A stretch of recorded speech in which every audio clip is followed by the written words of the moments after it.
Welcome back to the Central Boys. Balik lagi bersama Imam Kiku aja.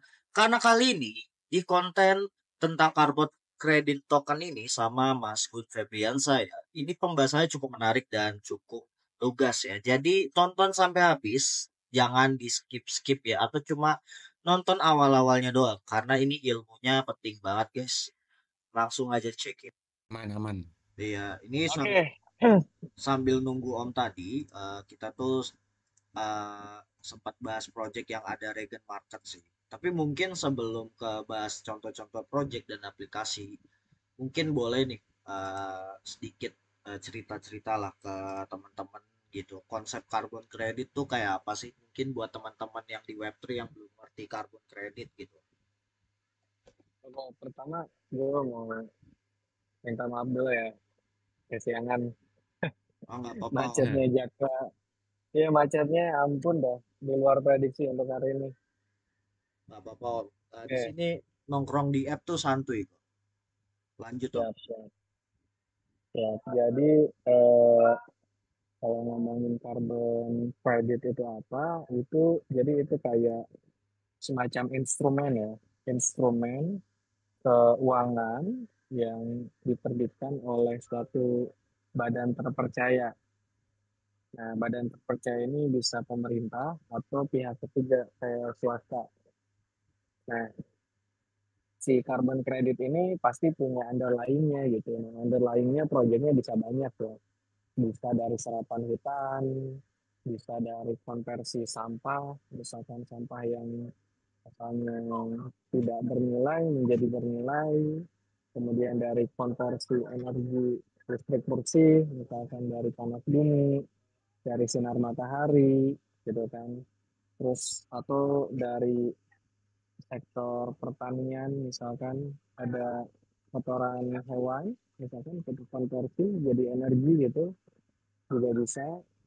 Jadi si underlying project ini yang bikin legitimasi si carbon credit itu sendiri gitu. Contoh kalau di perusahaan yang lagi saya kembangkan bersama eh, eh, bukan sister company ya, brother company lah ya. Jadi kita ada perusahaan lainnya yang di bawah Nongkrong Group Indonesia, tapi fokusnya buat hutan ya, jadi menjaga hutan. Jadi yang kita hitung tuh serapan karbonnya gitu. Jadi misalkan ada hutan 10 hektar, dia mampu menyerap 100 ton eh, karbon dioksida misalkan.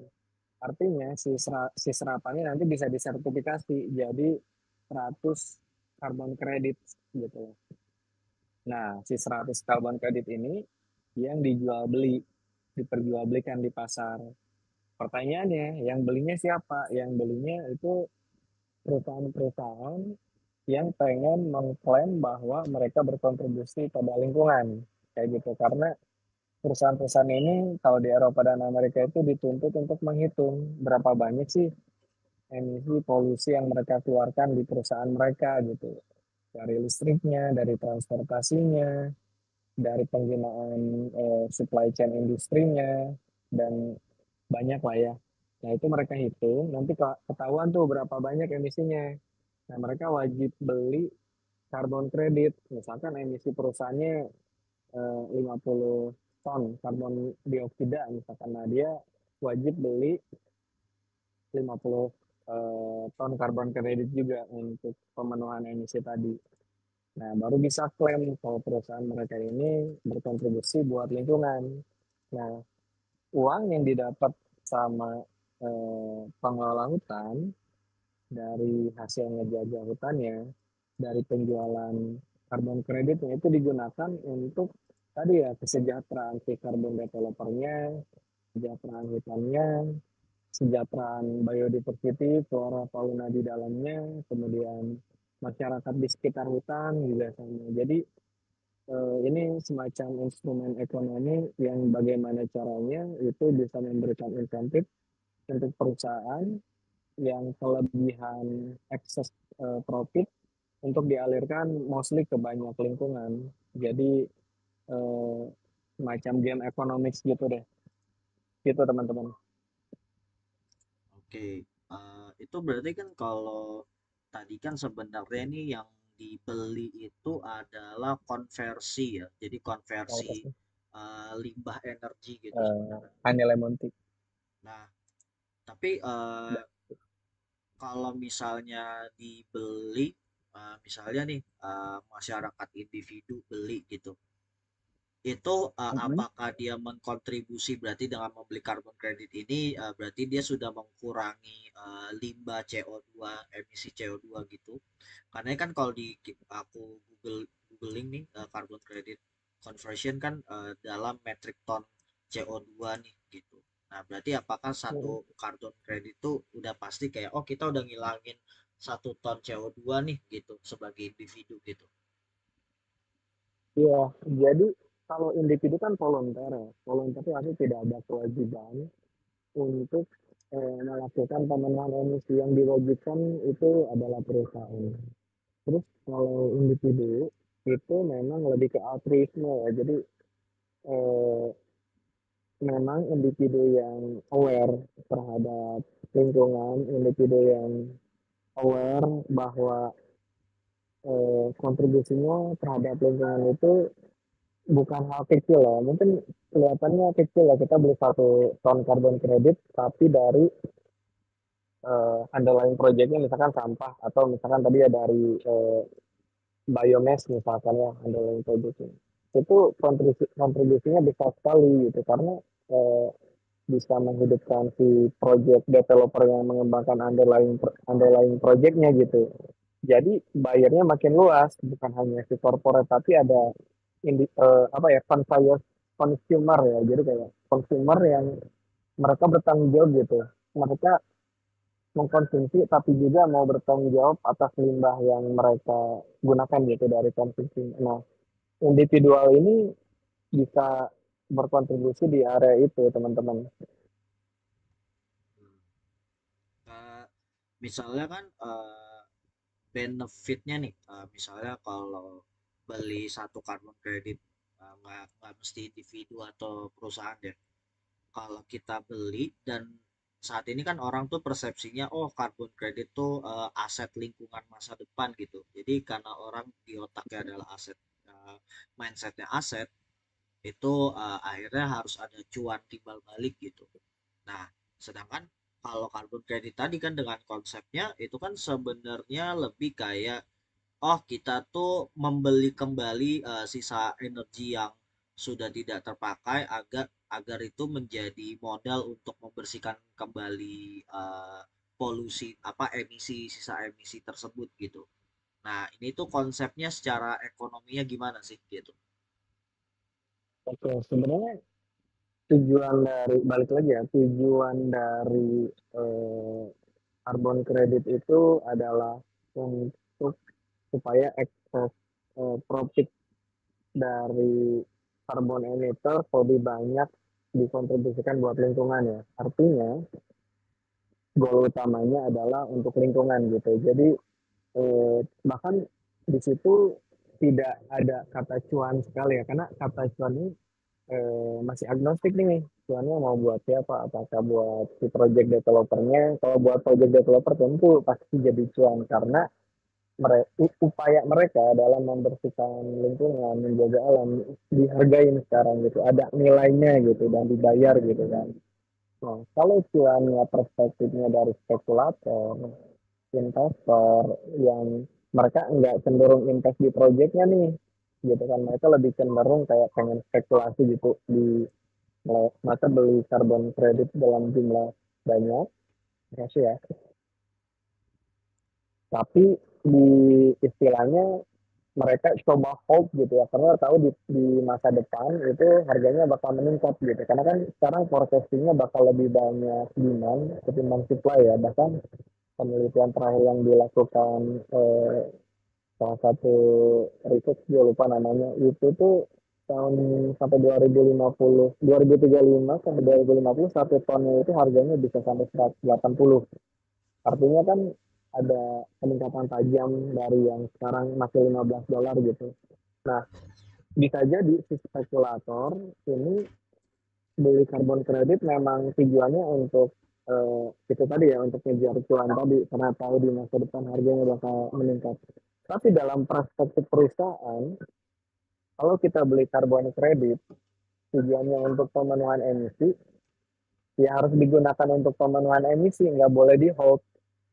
Karena ketika kita beli karbon kredit itu ada vintage-nya. Vintage-nya misalkan untuk tahun 2000, sekarang 2024 ya. Jadi gue mau menuhin emisi gue yang tahun 2023 dengan cara beli tahun 2024 karbon kreditnya yang vintage-nya diterbitin tahun 2024 itu make sense karena masih fresh gitu kan.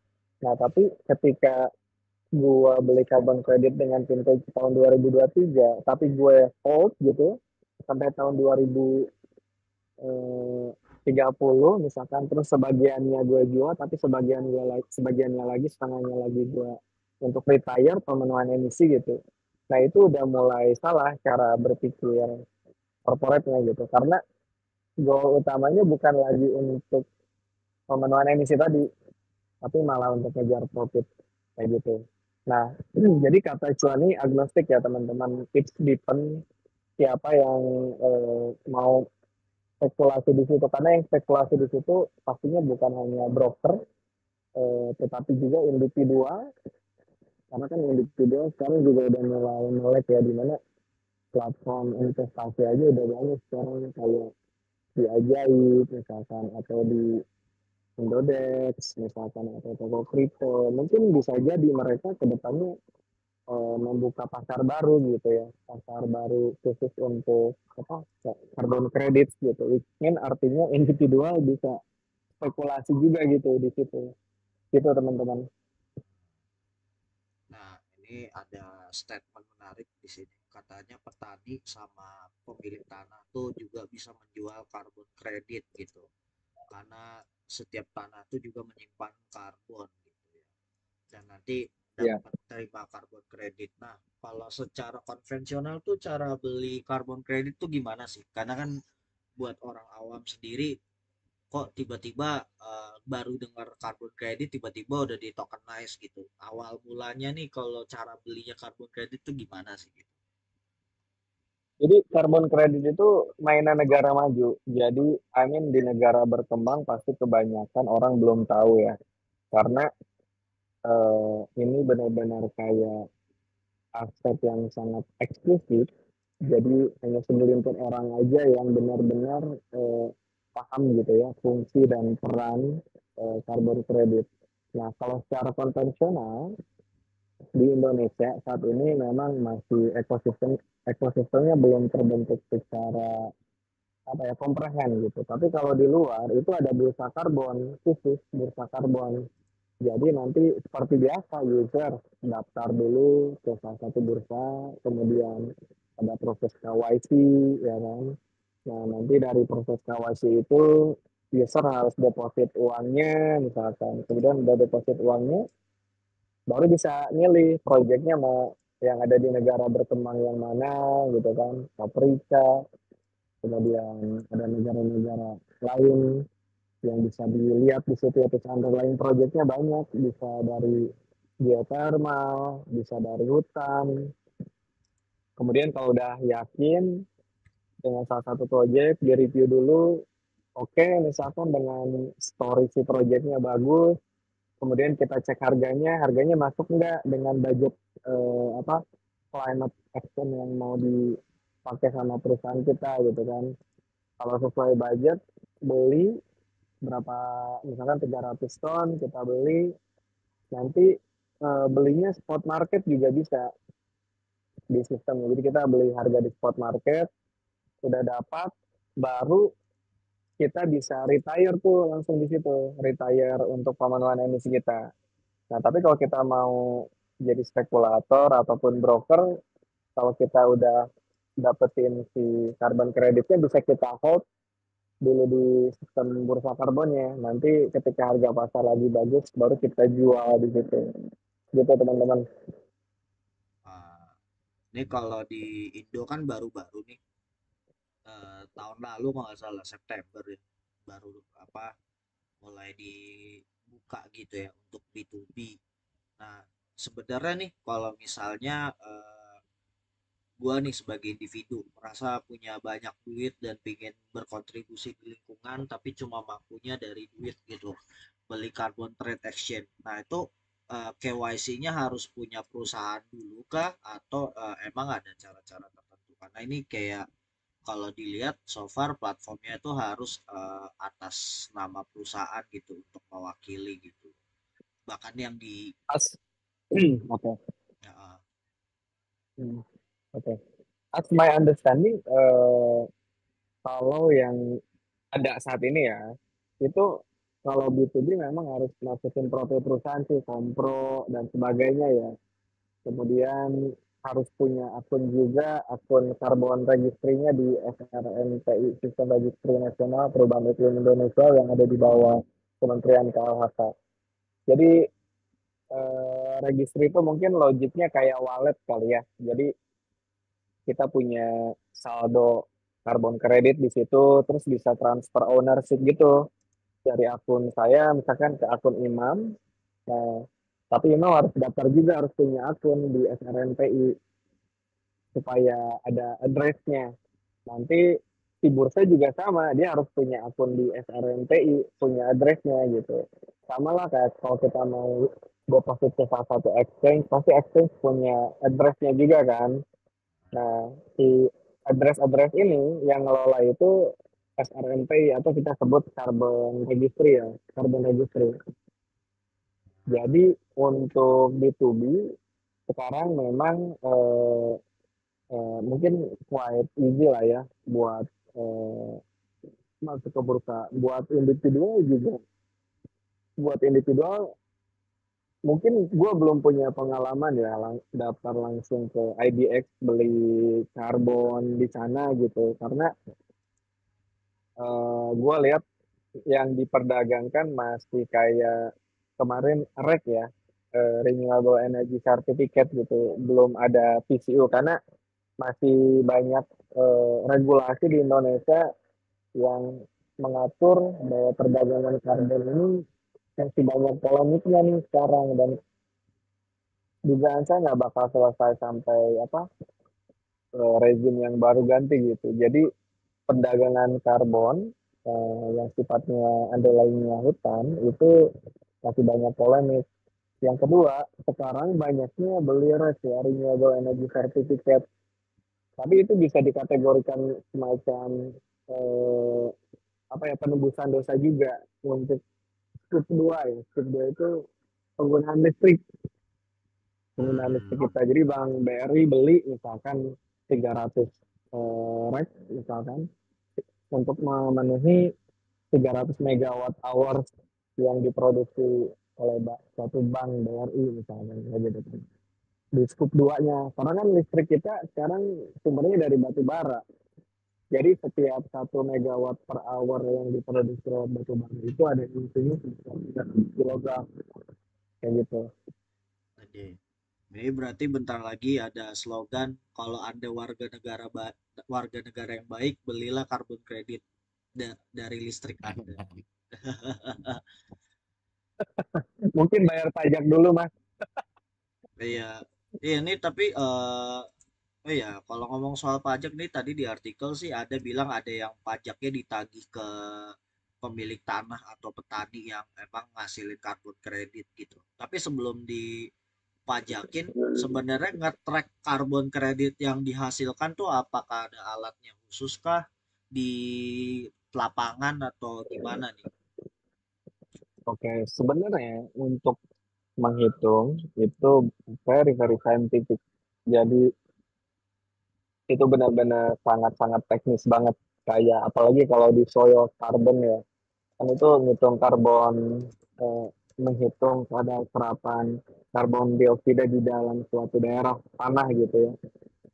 Itu proses perhitungannya pasti rumit dan ada metodologinya. Nah, makanya metodologi ini sifatnya saintifik gitu, dan di sana itu sifatnya estimasi. Jadi not eh, nggak gimana ya, nggak akurat atau nggak presisi gitu ya. Tapi tetap dianggap sebagai apa ya, valid gitu. Kayak kita menghitung serapan karbon di dalam pohon gimana tuh? kan dia ada akarnya, ya kan ada daunnya, ada batangnya, bahkan every cell of eh, dari tanaman itu ada molekul C-nya, molekul karbonnya kan. Nah, Ah, jadi pasti pendekatannya menggunakan probabilitas, ilmu statistik kayak gitu. oh, I see. Nah, ini ngomong-ngomong nemu artikel soal kalkulasi carbon credit. Jadi dia ngambil tiga perspektif. Jadi ada direct, ada energi indirect sama yang indirect tapi yang di luar esensial lah, istilah esensial penghasil karbon, tapi dia tuh ada menghasilkan emisi karbon juga sebenarnya gitu. Nah, dari sini sebenarnya kalau dilihat parameternya dia itu masih pakai satuan unit per elemen dari energinya ya sebenarnya. Baru nanti dari hasil perhitungan tersebut baru dikonversi menjadi sebuah carbon credit gitu ya. Kalau dilihat dari artikelnya sebenarnya kayak gitu. Jadi nah ini ada contohnya. Jadi untuk kalau listrik ada CO2 per megawattnya dapat berapa pounds, ini kan pounds nih LBS. Nah ini untuk contohnya sih. Tapi dengan hitungan kayak gini sebenarnya berarti bias ketika carbon credit diperdagangkan tuh masih sangat tinggi dong. Bisa aja kan orang pas menghitung dari kalkulasinya dia bisa bias dilebihkan atau dikurang gitu. Disetting lah itu apa eh, untuk kepentingan benefit pribadi gitu. Hal kayak gitu tuh bisa terjadi nggak sih Sofa? Itu udah terjadi di California. Googling aja carbon credit California overestimation ya. Jadi kayak ada estimasi perhitungan yang berlebih, tapi konsekuensinya berat banget itu pidana dan pasti kompleks sih itu. Tapi basically kalau kita mau mencurangi itu atau mau bias di situ itu sulit sih. Kenapa? Karena ada badan verifikator. Jadi kita menghitung itu bisa sendiri atau pakai jasa DMRT. DMRT ada jasa khusus untuk menghitungnya. Ada berapa serapannya di situ. Terus nanti juga ada auditor, verifikasi dari pihak ketiga. Mereka bakal ngecek, melakukan cek gitu kan. Benar nggak nih yang kita klaim gitu kan. Mereka punya semacam set of protocol. Kalau misalkan ternyata kita mostly overclaim, fraud, dan kemungkinan bisa di blacklist dari apa dari si carbon registry-nya ya. Jadi untuk melakukan manipulasi itu sulit ya karena eh, tadi pertanggungjawaban ke publik. Jadi kalau misalkan kita punya proyek hutan, misalkan hutannya itu nah, hutan X gitu di suatu pulau, itu tuh bakal tercatat di carbon registry-nya. Jadi semua orang bisa review dokumen-dokumennya, kondisi di lapangannya gitu. Bahkan sekarang udah banyak tools pakai satelit gitu. Kita tembak pakai satelit, terus kita bisa kayak estimasi berapa banyak serapan karbonnya juga di situ gitu kan. Jadi eh, itu tuh lagi gua kembangin sama tim sekarang dan itu implikasinya besar gitu ya buat mendeteksi fraud itu bisa gede bahkan untuk bisnis bisa jadi lebih sehat karena jadi bisa lebih akurat gitu untuk melihat fakta yang sebenarnya gitu. Nah, jadi balik lagi ya ke konteks untuk memanipulasi itu kalau dalam perspektif saya itu rasanya sulit sekali ya karena diaudit orang banyak gitu, diaudit auditor juga pihak ketiga, apalagi sekarang di internasional ada badan rating project ya. Jadi ini konteksnya beda lagi, bukan auditor. Dia benar-benar merating, jadi kayak eh, si proyeknya dilihat, implikasinya dilihat, benar-benar direview habis-habisan tuh, baru mereka ngasih rating. Jadi challenge buat kedepannya makin sulit menurut gue ya untuk manipulasi data carbon credit. I see. Nah, Hmm. ngomong-ngomong soal apa untuk pencegahan manipulasi, kayaknya Om Kotaro ada yang mau ditanya nih. Udah ada Om tuh tadi. Ya, jadi sebenarnya sih kalau di RWA Karbon kredit itu memang tergolong RWA karena untuk bertransaksi karbon kredit itu lewat blockchain itu butuh kepatuhan-kepatuhan tertentu. Eh, Tidak asal beli terus ditransaksikan. Nah, yang sepemahaman saya kemarin kita kan sempat bahas IRC berapa sih? Lupa. Tiga tiga enam empat tiga. Tiga 3643. Jadi IRC itu kan sifatnya itu ada kepatuhan tertentu yang wajib dipenuhi, baik itu pembuat token eh, maupun investor. Jadi nggak sembarangan bertransaksi dengan token tersebut. Nah, makanya untuk berapa token sih misalnya Regen tadi itu kan IRC 3644 apa sih lupa. Itu Ya, kan sebelumnya belum ada. Jadi mereka menciptakan IRC 20 ya setara dengan IRC 20 CW20 di Cosmos. Jadi saya pikir sih untuk mungkin kayak tadi ada verifikasi, ada validasi itu masuk di bagian itu, bagian di EIP 3643. sih. Itu aja sih kalau untuk tokenize-nya. Kalau memang carbon credit yang dibuat itu eh, dicetak di 3643. Oke. Nah, itu sebelum ke lebih teknis banget, ini kan Om Kotaro sempat bikin skema nih. Itu jadi Nah, ini sih yang sempat saya buat-buat dikit, nggak bisa saya share, jadi ini di share sama Om Imam. kelihatan ya share-nya ya, Jadi aman ya. untuk tokenize-nya itu karena 3643 saya belum masukkan di sini, jadi dia ada fungsi liquidity pool. Jadi pastinya kalau dia IRC 20 dia baru bisa diperdagangkan ketika dia punya pairing di pool. Jadi ada pool perdagangan.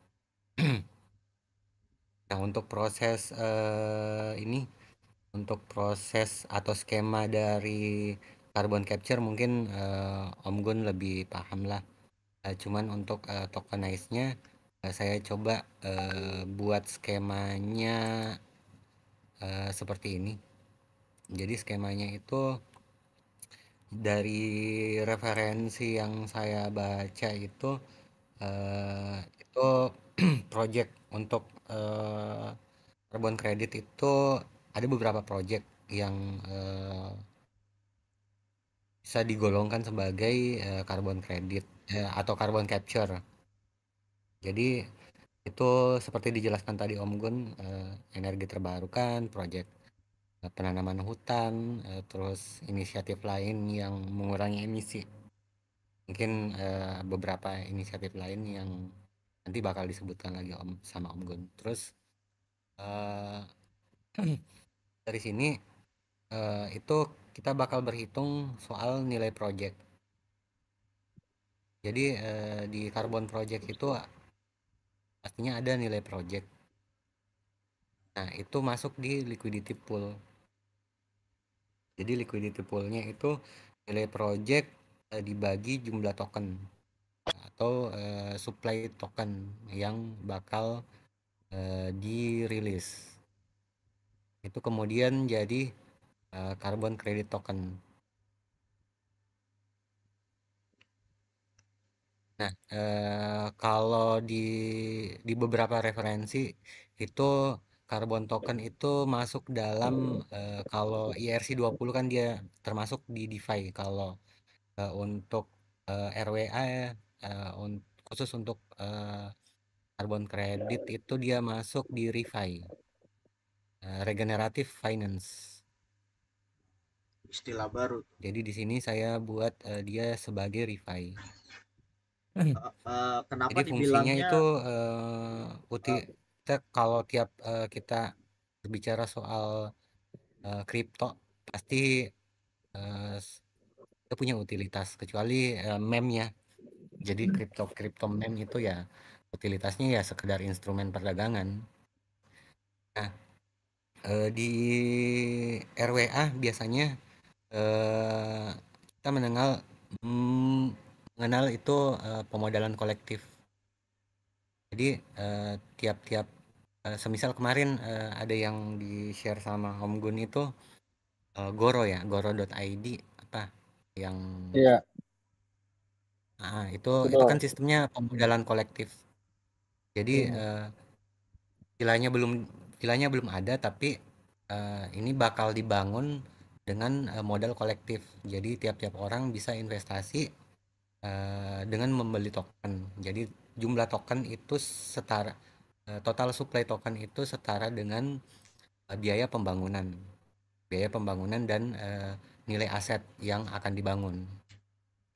Nah, ketika jumlah tokennya itu sudah memenuhi 100%, artinya sudah sold out. Nah, Hmm. itu pemodalan kolektif. Nah, pemodalan kolektifnya ini kemudian kita sebut dia sebagai community pool. Jadi di tiap-tiap project yang dia punya fungsi DAO itu bakal ada community pool. Jadi community pool ini adalah pool yang diperoleh biasanya dari entah itu sumbangan, entah itu dari pihak ketiga, duit dari pihak ketiga atau eh, saya kurang tahu soal ini, tapi eh, community pool itu selalu ada untuk pengembangan project. Jadi DAO itu di community pool itu DAO itu difungsikan ketika ada proposal yang diajukan untuk pengembangan project, itu community pool itu yang bakal dibelanjakan. Jadi duit dari community pool itu yang bakal dibelanjakan dari hasil voting proposal. oke, lanjut Om. Itu sih kalau untuk fungsi tokenize-nya. Jadi di sini ada eh, simpanan dari project itu ada berupa liquidity pool, terus ada eh, community pool.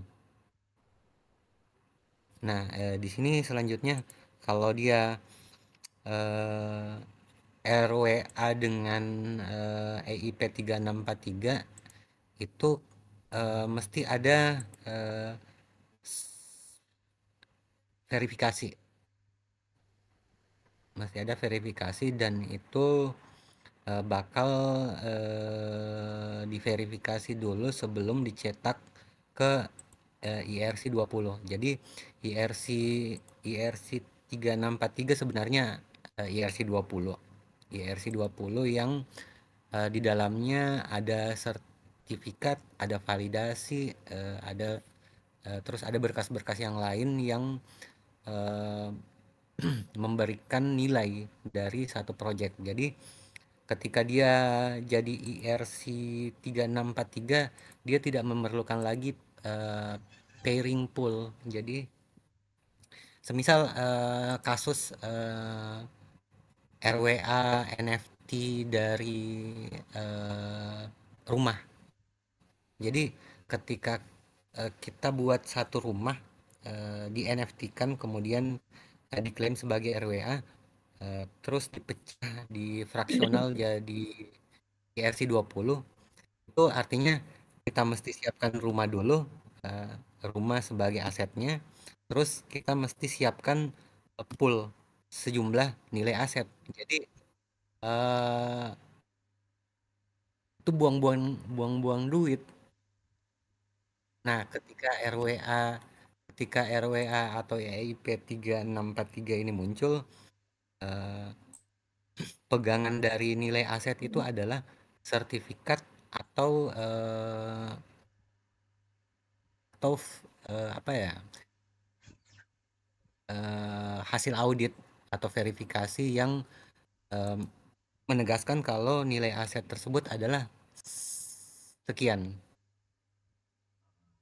Itu kalau dari saya untuk tokenize. Ada yang mau ditambahkan atau dikoreksi? Silahkan.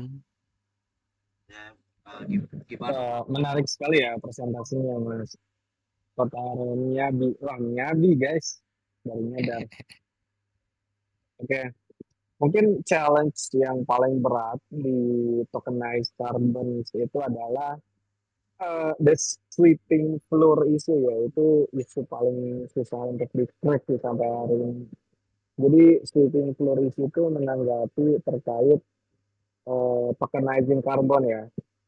Makanya kenapa Roxy nggak tokenize carbon credits gitu, yang dia tokenize itu options basically. Karena kalau tokenize carbon credit itu tantangannya itu ada tiga pertanyaan ya. Pertama, pertanyaan gue lupa dua pertanyaan lagi. Satu pertanyaannya itu gini, let's say gimana cara membedakan eh, misalkan ada carbon credit yang udah di tokenize ya, jadi token.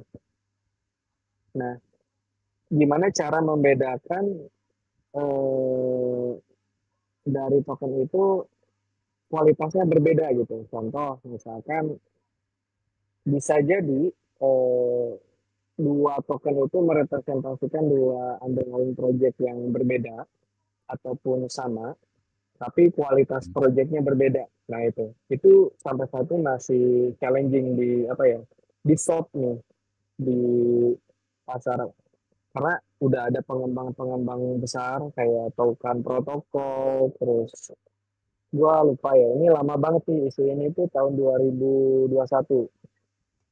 sampai saat ini masih belum selesai. Nah, jadi di pertanyaan pertama itu kita benar-benar masih belum bisa, kalaupun ada, tapi nggak visible gitu loh caranya ya untuk diimplementasikan, terlalu complicated gitu. Nah, jadi yang jadi Oh, challenging itu, Mas Kotaro, jadi kayak gimana cara membedakan apa value underlying si projectnya ya dari per token. Ini ya, sedangkan di ini di pasaran kan tiap-tiap project itu harga ini harga karbon kredit kan beda-beda. Iya, nah Benar. sama yang paling gue baru ingat juga nih dua lagi ya. Jadi yang paling bahaya itu sebenarnya gini Mas, kalau misalkan ini ada project bodong ya, atau si carbon kreditnya udah di retire, sudah udah nggak layak untuk diperjualbelikan kan, karena udah di retire, tiba-tiba di tokenize gitu, jadi si token misalkan dan masuk ke sirkulasi, itu juga jadi challenging. Atau dari misalkan dari proyek carbon credit yang dibekukan sama pemerintah gitu. Tapi tokennya masih ada di sirkulasi misalkan ya. Itu Ya, juga challenging juga tuh. Terus ternyata misalkan kayak gini. Biasa kalau di dalam carbon credit itu suka ada yang namanya update protokol ya, metodologi saintifik. Misalkan pakai metodologi yang pertama untuk menghitung estimasi carbon credit yang ada di hutan itu kita bisa menghasilkan 1.000 ton. Tapi pas ternyata ada metodologi yang kedua, itu tuh sebenarnya nggak 1.000 ton, tapi 500 ton gitu. Jadi lebih apa ya, lebih lebih kecil lagi suplainya kan. Tapi kualitas perhitungannya makin bagus gitu. Tapi kan di pasar udah tersebar sebagai token ya, udah kemana-mana. Itu juga challenging. Makanya ya. eh, Vera sebagai lembaga internasional dulu sempat bikin diskusi terbuka gitu ya. Jadi kayak ekspor dari berbagai perusahaan yang punya kalian di bidang Web3, kripto, terus fintech, diajak berdiskusi, bikin working group gitu untuk shopping eh, area ini. Dan kesimpulan akhirnya seingat saya tuh eh, dari orang Peranya itu dia bilang bahwa secara nature karakteristik atau properti si carbon credit sama si crypto ini berbeda katanya, berlawanan, which mean artinya eh, untuk integrasinya bakal sangat-sangat apa ya? Intinya kalimatnya itu pesimistik sih dari dia ya. Kurang lebih begitu, Mas. Iya, emang agak sulit untuk implementasinya ke mentokenize carbon credit. Cuman di sini ini benar-benar baru ya. IRC 3643 ini betul-betul baru, dan saya belum tahu bagaimana mereka memverifikasi satu token itu sesuai yang enggak dengan nilai. eh, Kalau kita berbicara soal IRC 20, dia kan token standar perdagangan. Jadi dia mewakili satu nilai tertentu, dan itu nilainya bakal naik turun. Dia bukan stable. Jadi di sini kalau kita lihat dari IRC 3643, kelihatan nggak, Om? Udah masuk ya? Oh ini. Ya, kelihatan. Di atas, di bagian atas. Oh, Nah, oke. IRC 363 itu bakal ada verifikasi dan validasi. Jadi itu melibatkan pihak ketiga untuk melakukan verifikasi dan validasi proyek. Jadi di dalam penjualan token itu ada kepatuhan. Jadi kepatuhan terhadap standar dan kriteria itu yang dilakukan sama. Kalau di IRC 3643 itu market itu yang checks, entah itu checks atau DAP yang memvalidasi tiap-tiap jadi tiap-tiap project itu divalidasi Oh, dan bertanggung jawab atas project tersebut. Jadi pemberian nilai itu tergantung dari verifikasi dan validasi. Jadi semisal satu project ini valuasinya misal segini, maka pencetakan token itu bakal senilai dengan nilai valuasi dari projectnya. Itu setelah mereka verifikasi dengan validasi, dan kemungkinan mereka bakal melibatkan pihak ketiga atau pihak yang independen untuk memvalidasi dan ya. memverifikasi proyek ini. Jadi seperti itu. Jadi eh, di pasaran IRC 3643 itu tidak bakal dipasarkan eh, se- misal di ini tidak bakal dicetak atau dipasarkan itu di DEX atau di CEX. Mereka bakal punya marketplace sendiri. Masih. Berarti mereka Jadi ini berarti mereka ini sistemnya kalau di dalam blockchain kan kita ada Oracle ya untuk mentranslate data off chain ke on ya chain ya. Berarti dia punya gateway Oracle tersendiri dong ya, nggak kayak DEX dan checks pada umumnya ya. Berarti dia ya benar-benar kinerjanya tuh meskipun sama-sama token tapi dia tuh outlier sebenarnya, tidak bisa dibilang token gitu ya. Ini jadi bagus sih seperti ini Om. kalau misalkan ya ya silakan. Jadi seperti ini, ketika kita mencetak token itu eh, itu kan tidak ada nilainya. Hmm. Ketika kita mencetak token itu belum punya nilai. Token baru punya nilai ketika dia di pairing dengan token yang lain yang sudah punya nilai sebelumnya, atau dia di pairing dengan eh, native native token, misalnya Ethereum, Matic, terus yang lain-lain. Nah, dia di situ baru punya nilai.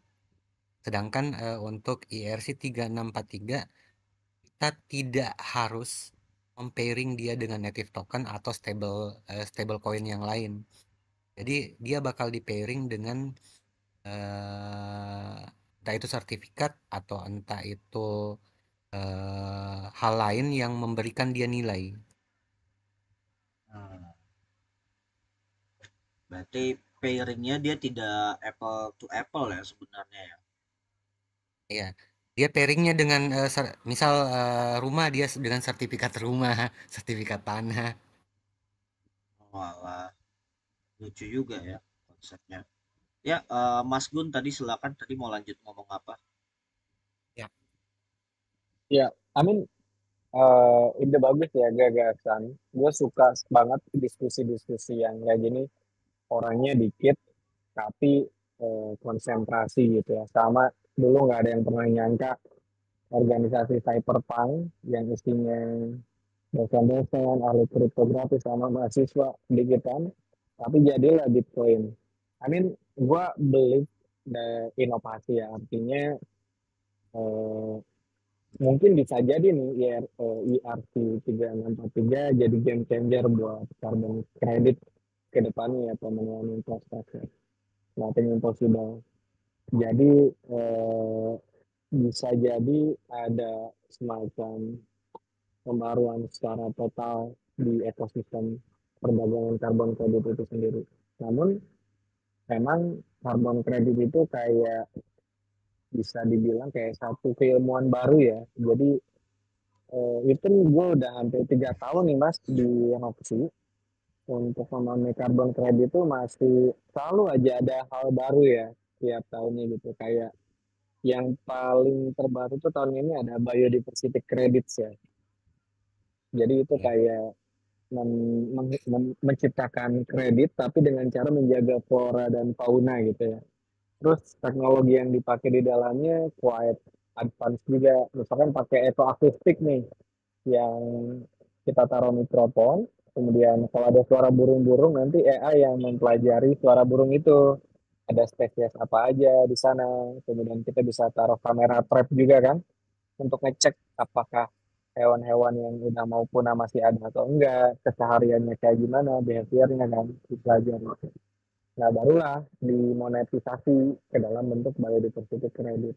Itu konteksnya memang luas banget gitu, dan memang diperlukan kayak ahli-ahli Web3, ahli-ahli apa, crypto, ahli-ahli blockchain, yang fundamental blockchain, crypto, Web3-nya bagus, mau jamin ke ranah environment ya, ranah carbon credit, that would be helpful gitu. Karena industri saat ini benar-benar perlu banyak ekspor untuk ngebangun infrastruktur yang lebih efisien untuk melakukan perdagangan karbon gitu kan. Kalau kita lihat di bursa karbon, pemanfaatan teknologi blockchain udah dipakai saat ini. Jadi setiap kali kita transaksi beli karbon, misalkan 3 ton karbon, itu selain dicatat di servernya IDX, itu dicatat juga di dalam blockchain. Nah, cuman saya belum eh, validasi lagi nih terakhir apakah blockchain sifatnya public blockchain atau private blockchain. Cuman kemarin saya sempat lihat dokumen dari IDX di bursa mereka udah pakai blockchain mas untuk transaksinya, which mean ya bagus. Artinya ya ada ya. apa? Private blockchain Ada di IDX. ada apa namanya? Ada inisiatif untuk membangun transparansi supaya lebih banyak investor di Indonesia naruh uang untuk invest di proyek-proyek karbon ataupun biokarbon credit. Jadi kayak gitu Om. Jadi I mean, mungkin dieksplor lebih kuat lagi gitu ya, ngebangun narasi yang kuat lagi karena eh, potensinya besar di sektor karbon credit ini. Jadi kita perlu banyak expert yang bisa, yang berani untuk uji gagasan. Kayak bikin forum, gue ada ide ini, bisa masuk gak nih ke carbon credit. Nah, kita perlu banget tuh tokoh-tokoh kayak gitu. Nah, Karena ini kalau keren. kalau bisa menciptakan tokoh-tokoh kayak gitu, market bisa lebih efektif efisien. Itu teman-teman. Mantap. Wah, Kotaro bentar lagi masuk tim Roxy, guys. Iya. Anyway, mungkin sebelum nih, gua mau nanya soal Roxy lah ya, karena tadi lu juga dari Roxy Earth, salah satu proyek carbon credit di Indo, dan mungkin gua akan nanya sedikit lebih basic. Di ini contoh tadi di platform namanya Regen Network ya. Itu karbon tuh ada dua jenis, retireable sama tradable. Itu maksudnya gimana ya? Mungkin ini gue agak ribet mungkin buat audiens yang masih agak bingung gitu. Misalnya, ini Oke. perbedaannya apa sih gitu? Eh, Asumsi saya belum pernah pakai platform ini, tapi dari terminologinya saya bisa kasih asumsi ya. Kalau tradable, artinya si carbon creditnya bisa diperdagangkan. Nah, tapi kalau returnable, itu artinya lebih ke karakteristiknya carbon creditnya bisa di retire atau enggak, gitu ya. Di retire tuh artinya kalau di token itu kayak di burn. Misalkan kita nerbitin 300 token, 50-nya di burn, artinya dihilangkan dari sirkulasi. Tujuannya Oh, untuk apa? Untuk tadi pemenuhan emisi kan, di corporate. oke. Dan kalau ketika retirable, berarti ini kan di sini dia ada orang bisa beli yang retirable, yang sudah di burn dalam emisi. Itu artinya dibeli secara apa ya? Mungkin karena nggak cuma di platform ini aja, tadi kayak beberapa sempat nyari-nyari kayak yang di retireable itu bisa dibeli, tapi dibelinya dalam arti kayak membeli hasil penghilangan emisinya gitu. Nah, ini logiknya gimana sih? Ini lumayan apa ya? Bingungkan sih kalau buat orang awam sih. Sorry Om, bisa diulang lagi kata-katanya tadi? Ini kan kalau retirable ini kan di platform ini kan Hmm. contohnya yang udah retirable udah apa bisa dibeli gitu kan. Sedangkan tadi Hmm. dalam penjelasannya Mas Gun kan adalah yang retirable artinya emisinya sudah dihilangkan dari sirkulasi gitu. Apakah buybacknya ini artian untuk membeli hasil penghilangan emisinya atau gimana nih? Dan ini nggak cuma di platform ini ya, mungkin di beberapa yang aku search juga ada yang modelan kayak gitu untuk transaksinya. Oke. Jadi gini, untuk eh, kata retirable tadi itu maksudnya gini. Jadi si carbon kreditnya memang udah ada, udah ready. Jadi bisa di retire. Nah, tapi kalau misalkan dia nggak bisa di retire, bisa jadi underlying carbon kreditnya itu yang ada di masa depan. Jadi belum bisa di retire. Hmm. Tapi bisa diperdagangkan kan? Kan kita kayak forward contract gitu kan? Kayak kita memperdagangkan komoditas yang di masa depan ya kan? Nah, carbon credit juga sama. Kita bisa memperdagangkan carbon credit yang ada di masa depan gitu. Bisa di tradable, tapi bisa di retire nggak bisa.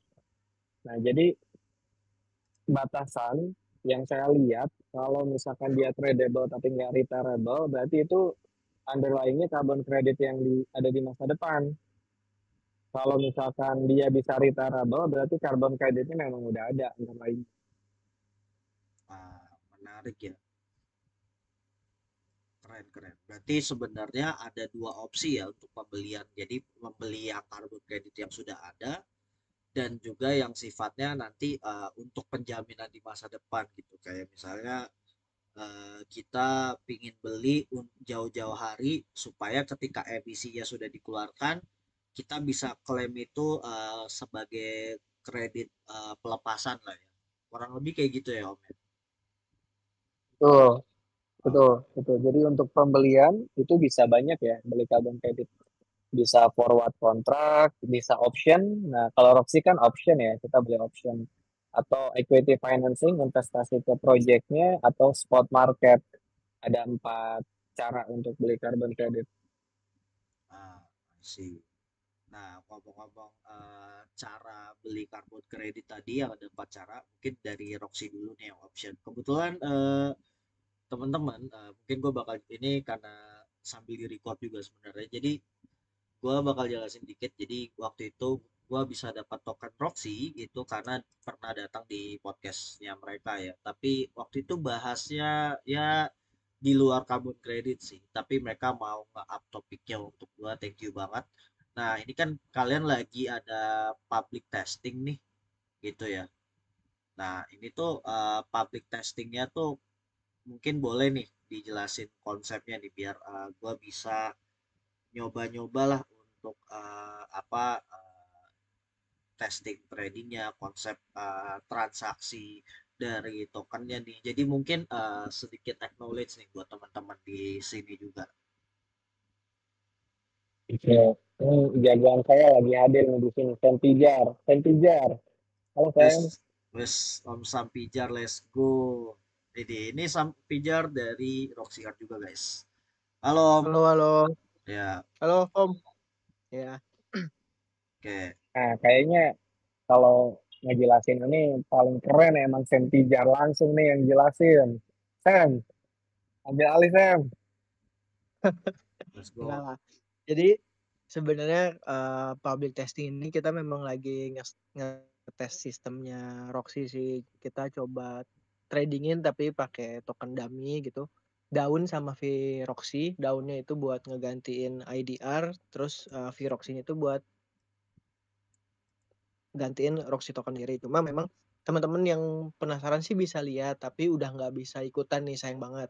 Karena itu terakhir kemarin daftarnya. Tapi kalau next mungkin kita bakal ada public testing lagi, pasti nanti gua share deh sama teman-teman di sini gitu. Oke. Monggo nih, ini gimana caranya nih tradingnya nih. Saya gua klik trading nih. Ini tadi udah nyoba dikit tapi gua masih ngasal. Nah, ini kan sistemnya sistem spot ya kalau dilihat karena kan orang bidding apa price per tokennya seperti kayak orang nembak harga beli harga jualnya nanti kalau ada yang beli bisa digaskan gitu. Misalnya gua mau beli ini ada yang harganya let's say 60 nih ya, 60. Saya gua mau beli ini gua kopi harga 60, terus ini totalnya supaya sama total Viroxinya mungkin gue klik di sini ya. Nah ini gue kopas dulu buat apakah cukup duitnya. Oh ternyata nggak cukup gens.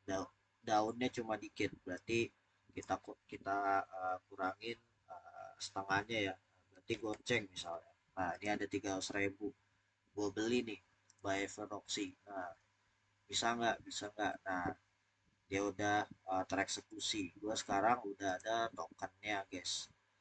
Nah ini sistem spot kayak gini itu tuh sebenarnya kan kalau spotnya dengan harga jual dan harga belinya fluktuatif, apakah mempengaruhi kuantitas nanti si karbon kreditnya nih.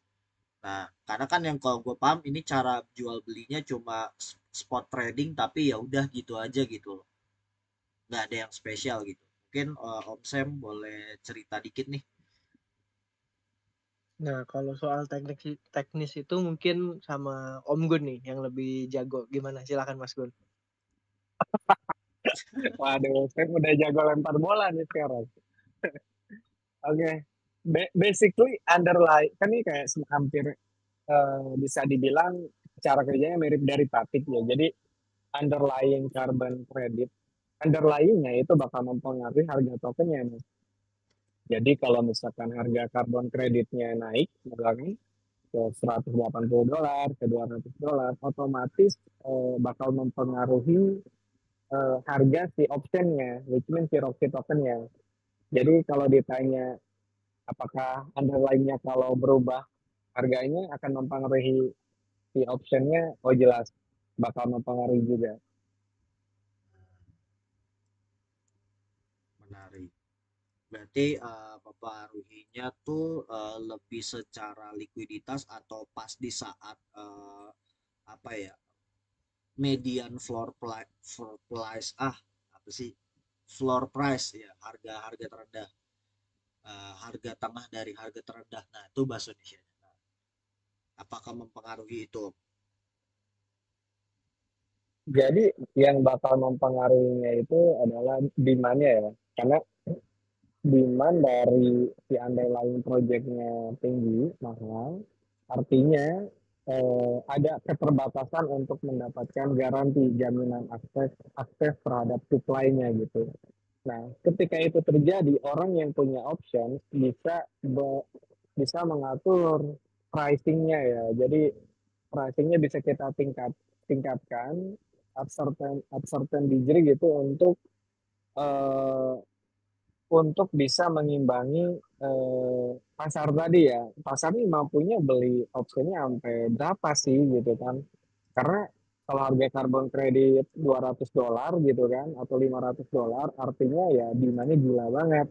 Nah, bagaimana caranya yang punya option bisa menentukan titik equilibriumnya tadi ya.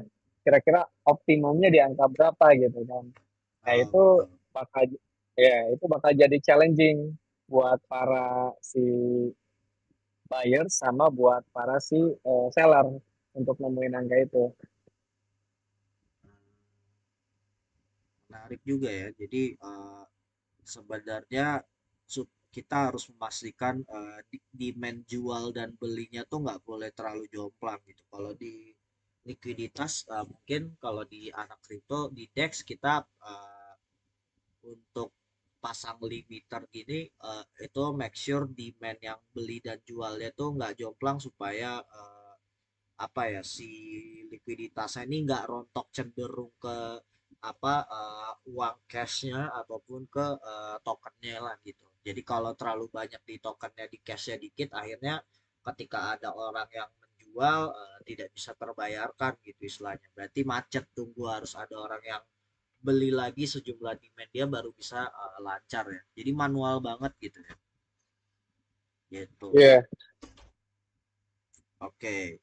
Cakep-cakep. Nah, ini mungkin gue balik lagi ke Omset. Ini campaign-nya berapa lama sih? Ini kan gue cuma kayak tes-tes berapa kali nih. Dan tadi tuh sempat kalau lihat di dashboard, ini tuh ada rank-nya nih soalnya. Nah, ini rank gue udah mulai naik by the way. Gitu. Nah, itu uh, sistemnya gimana sih sampai apa sampai biar bisa menang gitu caranya mungkin yang nonton ini mungkin belum kesempatan regis di next sessionnya mungkin bisa mencoba juga gitu loh. Oke, kalau buat ini public testingnya kurang lebihnya 2 minggu nih. Mulai dari sekarang sampai tanggal 10 jam 00 itu ditutup. Kalau misalkan buat rankingnya itu berdasarkan apa sih sebenarnya? Rankingnya itu berdasarkan profitnya kita nih ketika kita coba tadi jual sama beli. Kalau misalkan kita profitnya semakin tinggi, maka rankingnya juga akan semakin tinggi. Tapi nggak cuma dari segi profit, itu juga ada hitungannya dari volume. Tapi proporsinya aku lupa, mungkin nanti bisa dibantu sama Mas Gun ya proporsinya. Jadi profit sama volume. Nah, buat teman-teman yang sekarang mungkin belum bisa ikutan, nextnya jangan lupa ikutan. Karena yang sekarang aja total hadiahnya itu 20 juta dari Roxy gitu. Jadi siap. Iya, Wah, betul ya, banget. Hadiah juara satunya 3 juta, juara dua, juara satu 3,5 juta, juara dua 3 juta, juara tiga 2,5 juta. Jadi lumayan buat Valentinan. oh iya benar. Ini berarti 20 juta tuh dibagi 10 pemenang kah gitu? Soalnya hari juara satu 20, Mam. oh dibagi 20. Iya, betul. Oh oke, berarti selama top 20 aman lah ya. Tapi kalau bisa juara satu, guys. Doakan aku, guys. Anjas. Nah, Siap, posisi siap. berapa, Om? Baru 12 Boleh, boleh. nih akun gue Boleh, 12. boleh Mas Imam, tolong japri aja. Ini sistem saya yang kelola, bisa diatur. Ini power of orang dalam. Ngeri, ngeri, ngeri, ngeri, ngeri.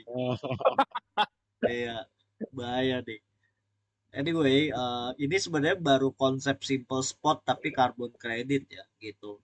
Belum gue juga kemarin sempat lihat ada yang versi aslinya juga sih.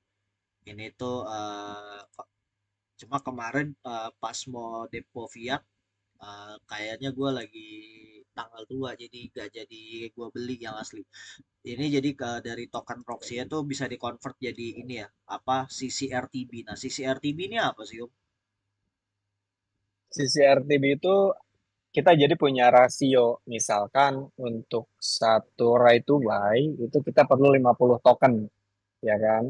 Ah, Nah, nanti kalau 50 token itu udah diubah jadi sisi right to buy, jadi satu right to buy, berarti Imam bisa beli satu karbon kredit di kita, punya jaminan. Kan right to buy ini option, jadi hak untuk membeli gitu kan. Imam punya hak untuk membeli karbon kredit di perusahaan kita, di Molar namanya nanti.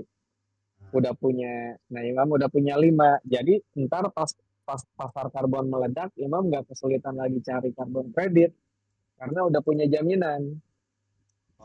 ini tinggal dimasukin untuk siap beli aja gitu ya. Iya, jadi nanti kalau udah launching, udah apa namanya, udah live, nanti Imam bakal ngeliat ada satu menu namanya menu ini claim. Claim itu eh, untuk nge-redeem 5 right to buy tadi untuk beli 5 karbon kredit. Cuman ada sedikit bocoran. Jadi dalam waktu dekat mungkin kita bakal punya underlying-nya 2 nih, bukan hanya VCO tapi juga REC ya, Renewable Energy Certificate. Jadi kita lagi kerja sama sama Pak Prayogo Pangestu. Mungkin teman-teman tahu ya, ini sosok apa ya, sosok pengusaha sekaligus ekonom yang sekarang punya bisnis di bidang geothermal. Nah, jadi geothermalnya itu memproduksi renewable energy certificate ya. Nah, itu bisa ada di platform kita. Jadi nanti perusahaan-perusahaan data center yang pengen lebih apa eh, listriknya kan kotor tuh dari batu bara, itu bisa beli rek di kita juga, kurang lebih begitu, Mam. Menarik. Oh iya, ngomong-ngomong nih, sebelum ini mungkin karena lagi public testing competition ya, gue sempat lihat ada menu yang kayak plakat, apa ya, bukan plakat sih, kayak ada opsi kayak misalnya, oh kehutanan ini, bangunan ini, pabrik ini, segala macam yang dimana nanti ininya tadi si CCRTB itu dimasukin di situ, nanti baru dia generate satu apa berapa rupiah yang harus dibayarkan gitu. Nah, itu dan gue sempat nggak sengaja kemarin masukin, ternyata ada yang rupiahnya gede banget, ada yang kecil banget. Nah, itu eh, bisa perbedaan banget gitu, apakah tergantung dari si emisi yang dikeluarkan atau gimana tuh? Sorry Om, nggak kedengeran tadi. Tadi jadi kan misalnya gue udah punya 5 CCRTB kan. Nah, Mm-mm. kemarin tuh sebelum ada public testing menu di sini, itu kan sempat ada menu yang dimana kita bisa masukin CCRTB-nya kan. Eh, Hmm. nah, terus yang dimana nanti dia dari satu CCRTB-nya tuh bisa generate berapa rupiah yang harus dibayarkan untuk membeli emisinya gitu. Nah, dan itu nilainya kan beda-beda banget ya, ada yang kecil banget, ada yang mahal banget gitu. Nah, itu apakah tergantung dari jumlah emisi yang dikeluarkan atau gimana nih? Itu tergantung ini underlying projectnya. Bisa jadi harga karbon kredit di pulau yang ada hewan endemik atau hewan yang mau punah, karbon kreditnya lebih mahal dibandingkan di satu pulau yang sebenarnya semuanya baik-baik aja gitu. Di situ nggak ada isu penebangan, nggak ada pembalakan liar, bahkan udah bagus gitu, udah nggak ada lagi, hutannya udah oke gitu ya, udah dijaga dengan baik gitu. Terus metodologi metodologi penghitungan karbon kredit juga mempengaruhi. Tadi kan tadi seperti bahasa makan ada RE, ED plus misalkan ya. Kemudian ada ARR. Nah, itu metodologi. Metodologinya beda. Lebih mahal yang ARR daripada REDD tadi kan. Ya, itu juga mempengaruhi. Jadi ada banyak sih faktor yang mempengaruhi ya, kayak eh, heterogen tiap-tiap project gitu. Ada apa aja di dalamnya, kemudian metodologinya, kemudian siapa pengembangnya juga mempengaruhi harga karbon kredit.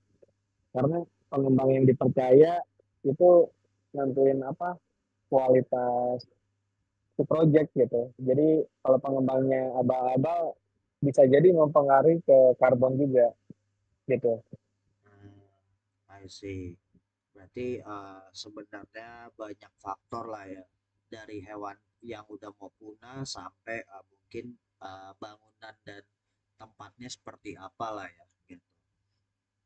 Nih, Ya. oke. Berarti kalau misalnya nanti ini udah kebuka lagi menu yang investment itunya tuh, apa masukin karbon kreditnya kemana, apa sisi RTB-nya kemana? Sebenarnya masukin yang bangunan yang baik-baik, apa tempat emisi karbon yang baik-baik aja, atau yang emang punya permasalahan khusus kalau misalnya masih anak muda nih ceritanya gitu. But which one gitu ya, investmentnya kemana gitu ya. Iya, misalnya baru mulai nih, baru mulai.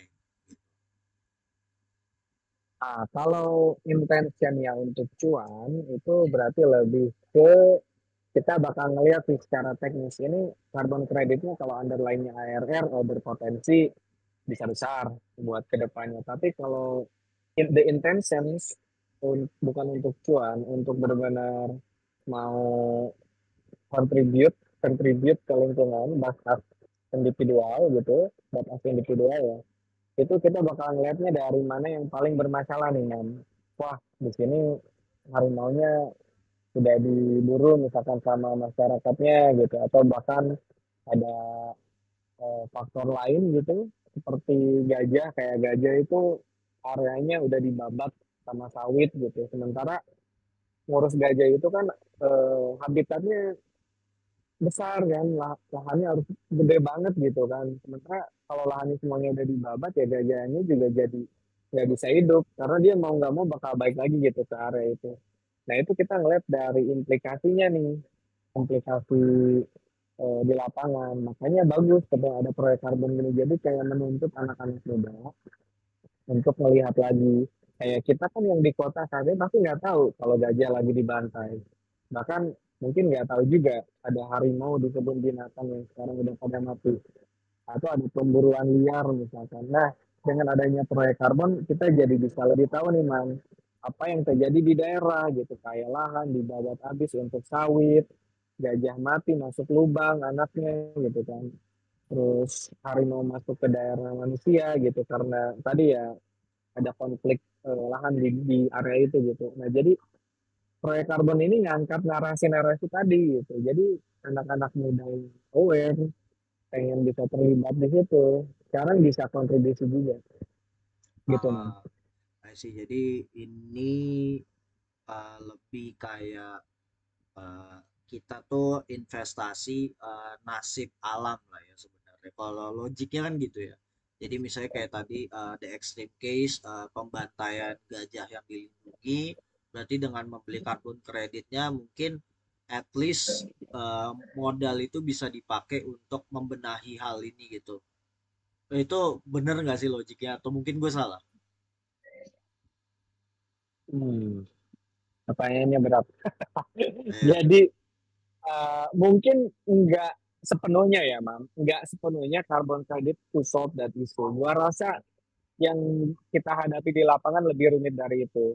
Tapi gua yakin carbon credit itu salah satu, Mam. Salah satu solusi yang mungkin bisa berperan besar untuk tadi ya menjaga lingkungan, menjaga hewan, menjaga masyarakat di sekitar hutan.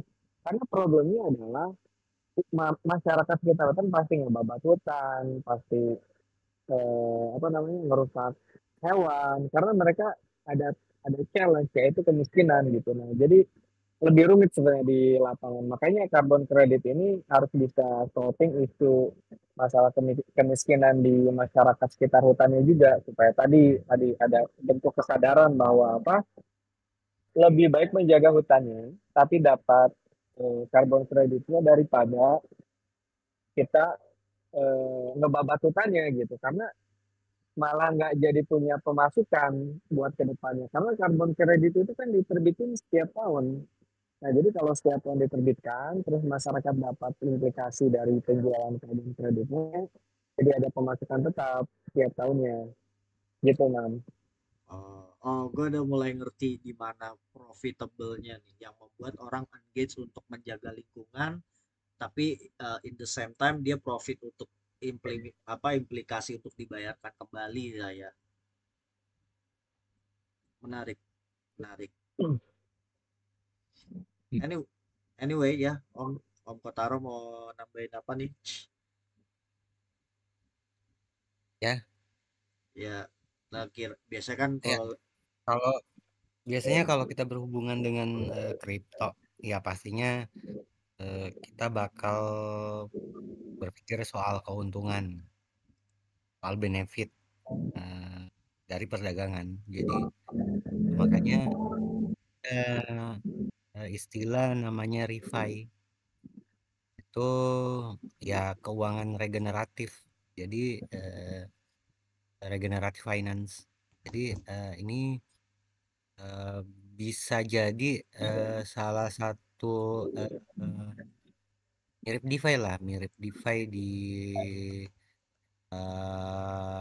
kripto yang sebelumnya kita kenal. Jadi refi ini tuh salah satu bentuk apa ya eh,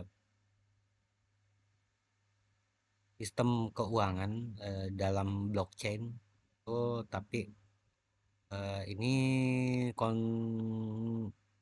konsentrasinya itu untuk stabilitas lingkungan, terus eh, pemulihan ekosistem dan sejenisnya, untuk mitigasi perubahan iklim juga bisa. Tapi itu di dalamnya ada ya, kalau kita berbicara soal finance kan kita berbicara soal keuntungan moneter pastinya. Tapi di dalam sistem ini kan ada juga apa ya? Ada juga investasi sama lingkungan, investasi klaim. Jadi biasanya kan kalau kita berbicara soal DeFi itu dia keuangan kolektif. Jadi ada pool yang sama-sama kita jaga nilainya, ada token yang sama-sama kita jaga harganya juga. Nah, kalau saya lihat dari sistem karbon dan sistem DeFi yang kemudian dijadikan sebagai refi, ya sama aja sih sebenarnya. cuma Tapi konsentrasinya ya kemungkinan arahnya beda, tapi tetap aja sih berarti ini mirip DeFi, cuman ber- ya mungkin sedikit tambahan mengenai ini, mengenai fokusnya ke emisi atau inisiatif yang lain yang berhubungan dengan apa ekosistem atau iklim lah, kayak gitu. ini kalau di keterangannya di Investopedia kelihatannya sebenarnya transaksinya sama sih kayak DeFi gitu. Nah itu ada Cuma generatif cuma dia memang elemen ya, seperti itu. menjaga lingkungannya lah, konservasinya dimasukkan. Jadi Oh, demo ya, demo rompi kuning, baru ingat. iya. Kita Jadi demo rompi kuning itu kemarin itu ngebahas soal apa ya, pajak yang tinggi terhadap ini, dan itu efeknya ke pendapatan karyawan. Nah, itu ngefeknya kenapa ya? Nah karyawan perusahaan kan diharuskan membayar kontribusi untuk ini Oh, jadi gaji karyawannya kena potong pajak ya. 2018. Oh ya. Heeh. Jadi itu saja sih kalau dari saya kurang mengerti juga soal ini carbon credit. Cuman untuk bagaimana dia di tokenize Ya mungkin nanti kita bakal ngelihat bagaimana implementasinya carbon credit ini ketika dia di tokenize. Apakah dia masih sama dengan token-token yang sebelumnya kita tahu ERC20 atau memang ada perubahan dari ERC yang digunakan untuk mencetak token ini. Cuman beberapa ini sih beberapa RWA itu sudah menggunakan ERC 3643 terutama untuk real estate karena mereka tidak mau real estate yang mereka punya itu kemudian diberi nilai mereka diwajibkan untuk nyimpen lagi di pool. Jadi saya sudah punya aset tapi saya mesti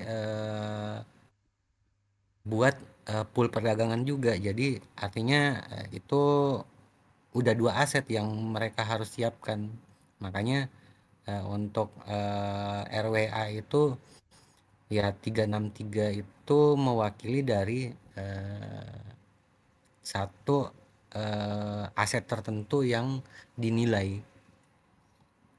Jadi bukan lagi soal apakah dia punya native token yang di pairing dengan token yang dia buat, tapi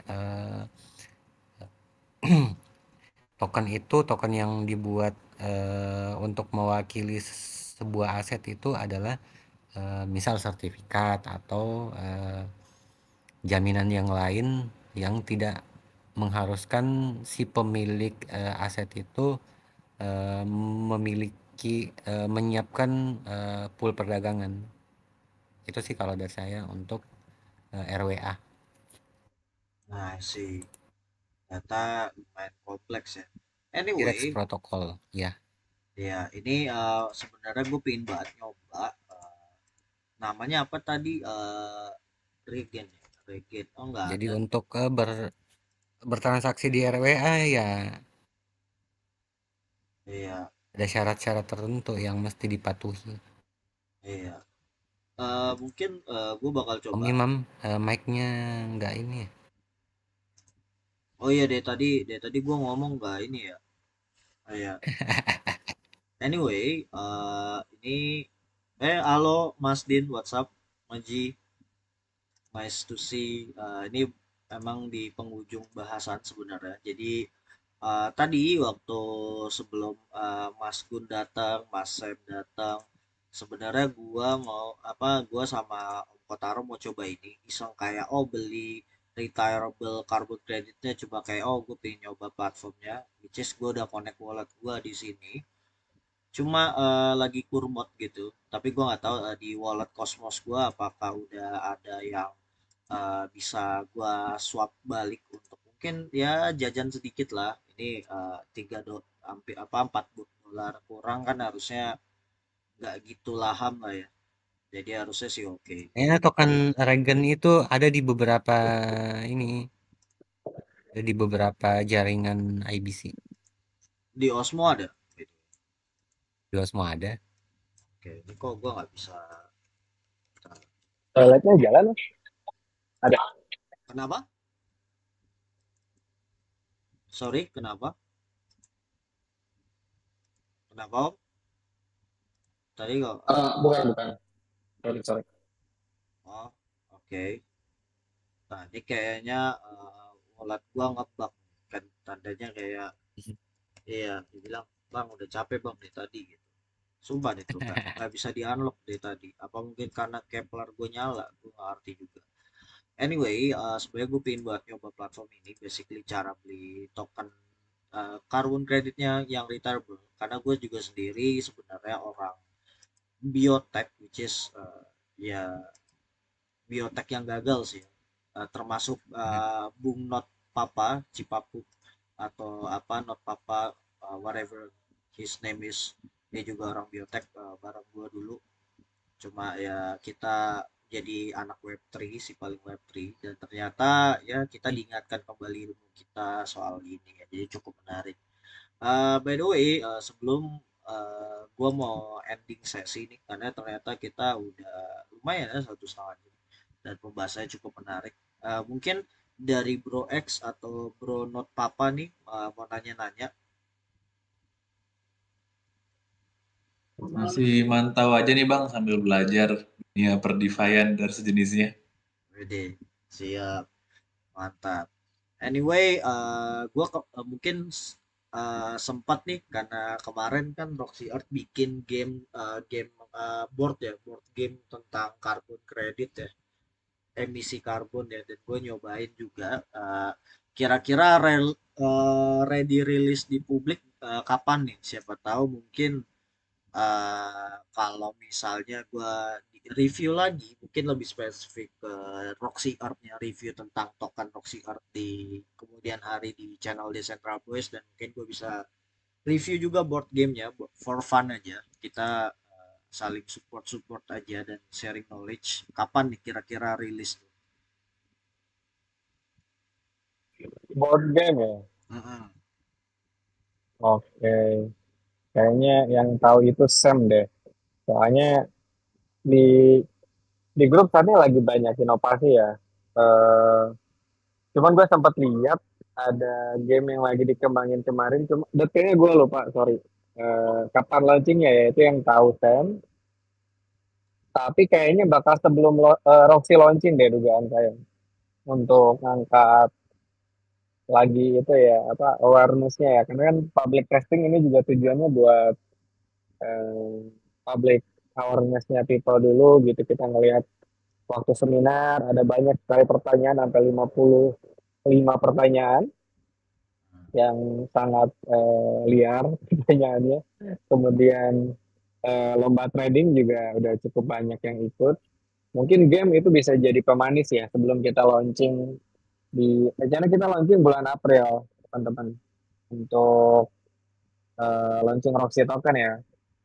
Jadi kemungkinan untuk game yang dibahas tadi itu sebelum April, Mas. I see, sebelum April guys.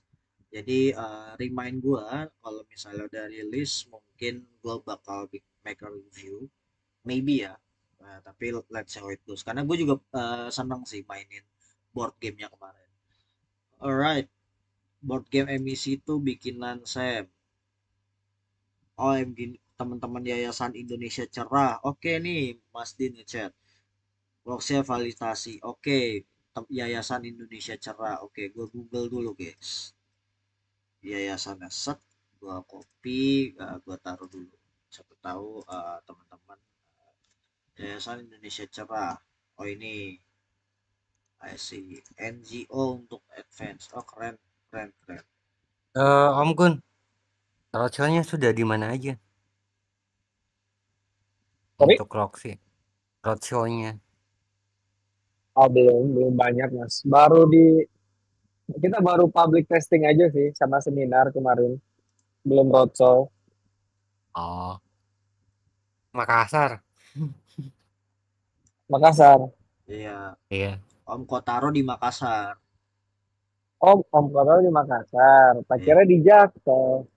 Enggak, dia tuh kalau kripto apa orang Web3 Makassar pegangan ilmunya dia loh. Jago lah dia. Anjir, Oh, enggak. Iya. wah, ya Enggak. udah. Insya Allah deh, saya usulin ke Makassar ya. Mudah-mudahan di approve ke Makassar. Jadi, Gak ada komunitas Om di sini, cuman main sendiri. Jadi kalau harapannya ada komunitas, saya nggak masuk komunitas apapun. Siap, siap, siap. Nanti dikabarin nih sama Roto itu pasti yang megang nanti Sam ya buat kegiatan-kegiatannya. Jadi dia bakal merekomendasikan area mana aja yang good buat marketing, ya gitu kan. Bisa di apa namanya? Bisa dipropos. Nanti saya juga dengar masukan Mas Kotaro, saya coba propose juga nih buat Makassar, teman-teman di Makassar. ya lumayan kalau ada community ya at least rame kan enak. Benar. Iya. Nah, ini Om Kotaro tuh kayak ninja, dia ngambil nama Kamen Rider biar jadi pahlawan kumbang bertopeng kan, jadi nggak mau dilihat muka aslinya. Kamu jadi. Jadi makanya kalau ke community jangan kaget dan dia kalau pakai topeng Kamen Rider. Jadi ngeri dia mah.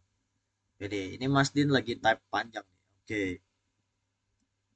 nggak apa-apa Om, baru mampir. Ini kita juga eh, tadi juga sesinya santuy, jadi emang kayak nongkrong. Kita nggak kayak ME formal. Meskipun tadi sempat ada diskusi berat juga, nanya-nanya.